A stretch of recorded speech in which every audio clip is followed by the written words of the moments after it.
नमस्कार मित्रों। अब मैं जो है वो कार्ल मार्क्स के वर्ग संघर्ष पर अपनी बात रखने जा रहा हूँ।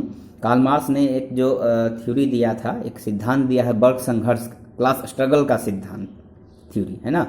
तो उसको समझना चाहिए कि वर्ग संघर्ष क्या है। तो पहले समझिए कि वर्ग क्या है। तो मार्क्स ने कहा कि अभी तक जितने समाज हैं आए हैं, अभी आविर्भूत समाज है अभी तक, वह वर्ग संघर्षों का जो है इतिहास है। हमारा जो इतिहास अभी तक का है वो वर्ग संघर्षों का इतिहास है। और इसमें दो वर्ग हैं, अलग अलग समाजों में अलग अलग वर्ग पैदा होते रहे हैं। तो वर्ग मतलब पूरे समाज को दो वर्ग में अगर बांटा, दो खेमों में बांटा जाए तो दो वर्ग पैदा होंगे। एक शोषक वर्ग होगा, शोषक वर्ग कौन होगा?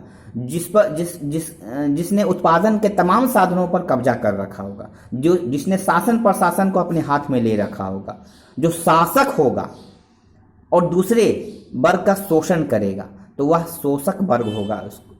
और दूसरा है शोषित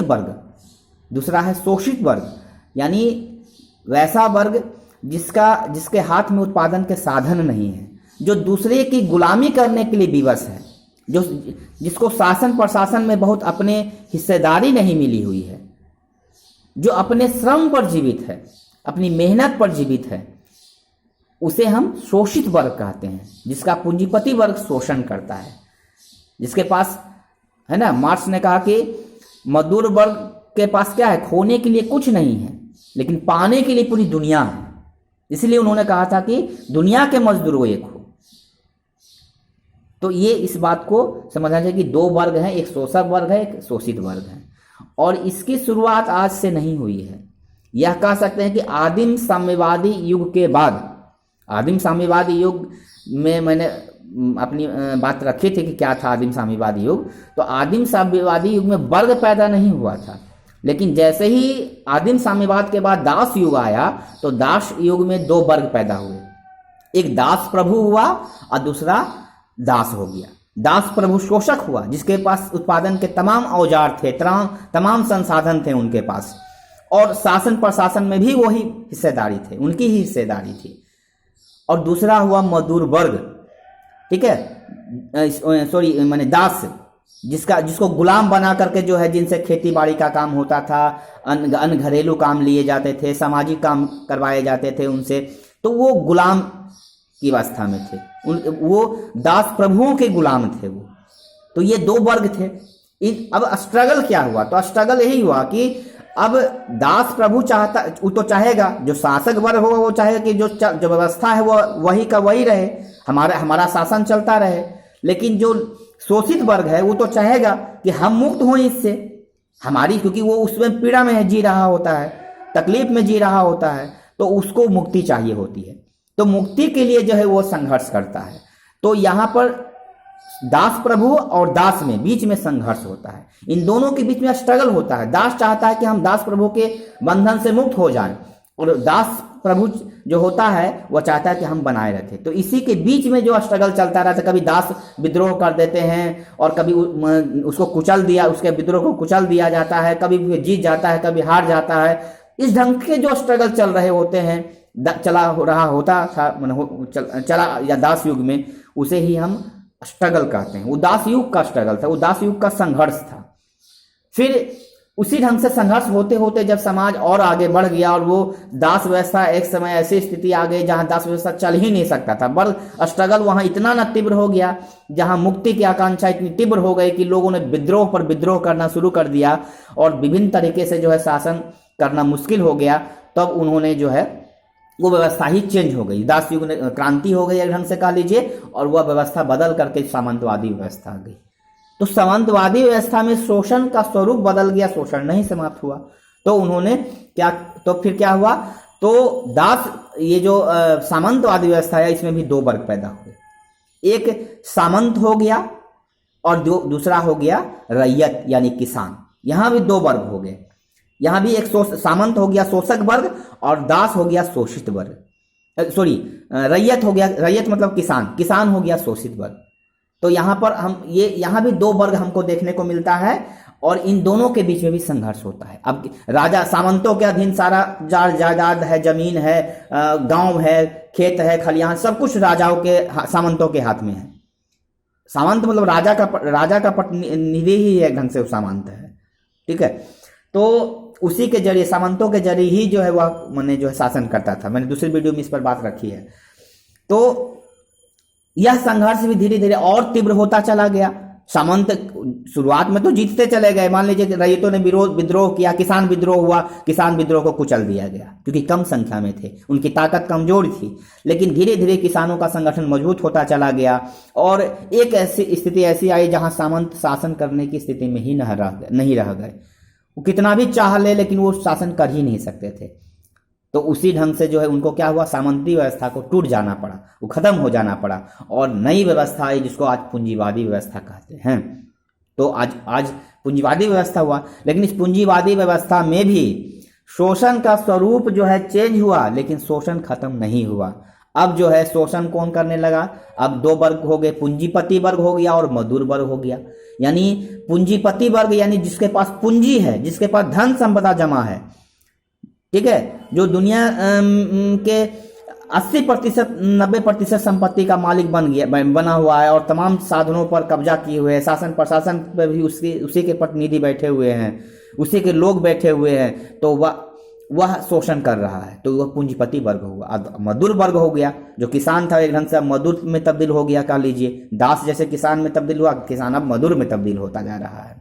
हम देख भी रहे हैं, अपने अनुभव से देख रहे हैं कि चौक चौराहे पर मजदूर आते हैं, है ना, वो आपको उसमें से आधा किसान भी होंगे, आधा मजदूर भी होंगे। धीरे धीरे उनके किसान खत्म हो, खेती छिनती जा रही है और धीरे धीरे पूरी तरह वो मजदूर होते चले जा रहे हैं।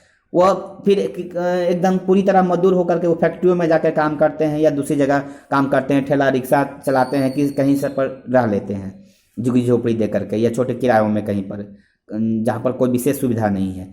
तो वह मजदूर में तब्दील होते जा रहे हैं। तो अब इस पूंजीवादी व्यवस्था में भी मजदूर वर्ग और पूंजीपति वर्ग है, तो इन दोनों में भी संघर्ष है। पूंजीपति वर्ग चाहता है कि मेरा शासन बना रहे और हम शोषण ऐसे ही करते रहे। अब मजदूर वर्ग चाहता है कि नहीं, इससे हमारी मुक्ति हो, हम इससे मुक्त होकर के अपना जीवन अपने तरीके से जी सके, उत्पादन के साधनों पर हमारा अधिकार हो। तो वो नए समाज की बात करते हैं और इन दोनों के बीच भी संघर्ष चल रहा है, अभी भी चल रहा है। अभी की व्यवस्था को हम पूंजीवादी व्यवस्था कहते हैं, क्योंकि अभी भी किसान देखिएगा, जगह जगह जो है मजदूरों का आंदोलन हो रहा है, आंदोलन कर रहे हैं। लेकिन चूंकि उनका आंदोलन छोटा होता है, कम संगठित लोग हैं, ज़्यादातर अभी भी मजदूर जो है वो उन्हीं के फुसलावे में आए हुए हैं, क्योंकि पूंजीपति वर्ग तो बहुत चालाक है, उसके पास तमाम साधन है, मीडिया है, फिल्म है, हर तरीके से उसको प्रभावित किए हुए है। और उसके अंदर मजदूर है लेकिन उसके अंदर पूंजीपति वर्ग का विचार है, क्योंकि मार्क्स कहते हैं कि शासन पर जिसका कब्जा होता है, मजदूर आम आदमी पर भी उसी का विचार का प्रभाव पड़ता है, उसी का विचार हावी रहता है। तो इसलिए आज वही हाल है। लेकिन मजदूर संगठन है, वो कोशिश कर रहे हैं, जैसे हम लोग मजदूर यूनियन बनाए हुए हैं, तो मजदूर यूनियन में रहकर हम लोग मजदूर को संगठित कर रहे हैं, उनको शिक्षा दे रहे हैं और उनको वर्ग संघर्ष के बारे में बता रहे हैं। तो वो शिक्षित हो रहे हैं, जो शिक्षित हो रहे हैं वो अपने जागरूक हो रहे हैं, सचेत मजदूर बन जा रहे हैं और वो संघर्ष कर रहे हैं। जो सचेत मजदूर नहीं है, वही लुम्पेन सरभारा भी मार्क्स ने कहा कि कुछ मजदूर जो है जिसको पूंजीपति वर्ग अपना गुंडा तत्व उसको बोलते हैं कि वो अपने रूप में इस्तेमाल करता है, उसको लुम्पेन सरभारा भी कहते हैं, कहा मजदूर ने। तो लुम्पनिज्म भी करते हैं, वो मजदूर हैं लेकिन हो सकता है उसको पैसा खिला पूंजीपति पद दे देगा तो वो किसी को गोली मार देगा।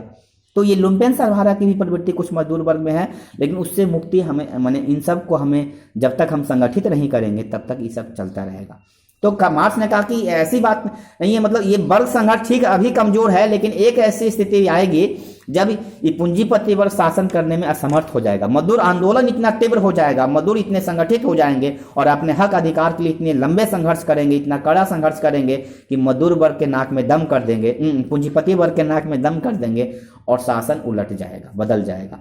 तब कौन सा समाज आएगा? तब वैज्ञानिक समाजवाद आएगा, जिस पर मैंने अलग से बात रखी है वैज्ञानिक समाजवाद पर। तो वैज्ञानिक समाजवाद में भी वर्ग खत्म नहीं होगा, वहां भी बराबरी नहीं आ जाएगा। अब बराबरी का अर्थ इतना मत समझ ले कि इसे 5 उंगली है तो उसको काट के बराबर, नहीं। बराबरी का बस यही होता है कि हर किसी को अपने व्यक्तित्व का विकास का जो है समान अवसर मिलेगा। यही माने समानता का मतलब यही होता है कि सबको अपने व्यक्तित्व के उन्नति का, विकास का समान अवसर समाज में उपलब्ध होगा। किसी के साथ अन्याय नहीं होगा, लिंग के आधार पर, जाति के आधार पर, क्षेत्र के आधार पर, भाषा के आधार पर किसी के साथ भेदभाव नहीं किया जाएगा। यही जो है माने मूल रूप से है। तो वैज्ञानिक समाज में भी वर्ग रहेंगे, मजदूर वर्ग और पूंजीपति वर्ग रहेगा। अंतर क्या आएगा? अंतर यही आएगा कि अभी जैसे 10% लोगों का पूंजीपति वर्ग का शासन है, वहां 90% लोगों का जो है मजदूर वर्ग का शासन होगा। मजदूर वर्ग सत्ता में आ जाएगा, अब पूंजीपति वर्ग जो है नीचे होगा, उसके अधीन होगा। अभी मजदूर वर्ग उसके अधीन काम कर रहा है वो, और वो समाजवाद में उल्टा होगा, 90% जो मजदूर वर्ग का प्रतिनिधित्व होगा उसका शासन चलेगा। तो वहां वर्ग समाप्त नहीं होगा। वर्ग कब समाप्त होगा? तो वर्ग समाज होगा इस वैज्ञानिक समाजवाद के बाद जो नया समाज, जिसको साम्यवादी समाज कहते हैं, वहां वर्ग समाप्त होगा। उसको वर्ग विहीन समाज मार्क्स ने कहा कि वो वर्ग विहीन समाज होगा। और वो दुनिया में अभी कहीं आया भी नहीं है। और अभी क्योंकि वो एक जगह आने की बात भी मार्क्स ने नहीं कही, वो कहा कि मार्क्स ने कहा कि पूरी दुनिया में जो है आपको साम्यवाद जब आएगा तो पूरी दुनिया में पहले वैज्ञानिक समाजवाद आएगा, तभी वो साम्यवाद विश्व व्यवस्था है। वहां मानव इतना सभ्य होगा कि वहां पर शोषण और ये सब होगा ही नहीं, राज्य ही नहीं होगा। राज्य क्यों नहीं होगा? कि मानव इतने सब होंगे कि वो चोरी डकैती, लूट खसोट या वो शोषण ये सब नहीं करेंगे। और प्रचुरता का समाज होगा, जहां पर इतनी संसाधन होंगे वहां पर शोषण नहीं किया जाएगा, करेंगे लोग। तो इस ढंग का समाज होगा, इसलिए उसको वैज्ञानिक माने उस साम्यवादी समाज कहा गया। तो ये वर्ग समाज, वहां पर वर्ग संघर्ष क्या होगा? समाप्त हो जाएगा। तो यही वर्ग संघर्ष का सिद्धांत है। तो हमें समझना चाहिए कि आज भी वर्ग संघर्ष जारी है, और निश्चित रूप से हमें अभी मजदूर वर्ग को संगठित करना है, और इसमें संगठित होंगे मजदूर तभी जो है नया समाज जो है आकर बनेगा। तो अब इतनी ही बात कहकर मैं अपनी बात समाप्त करता हूँ। नमस्कार।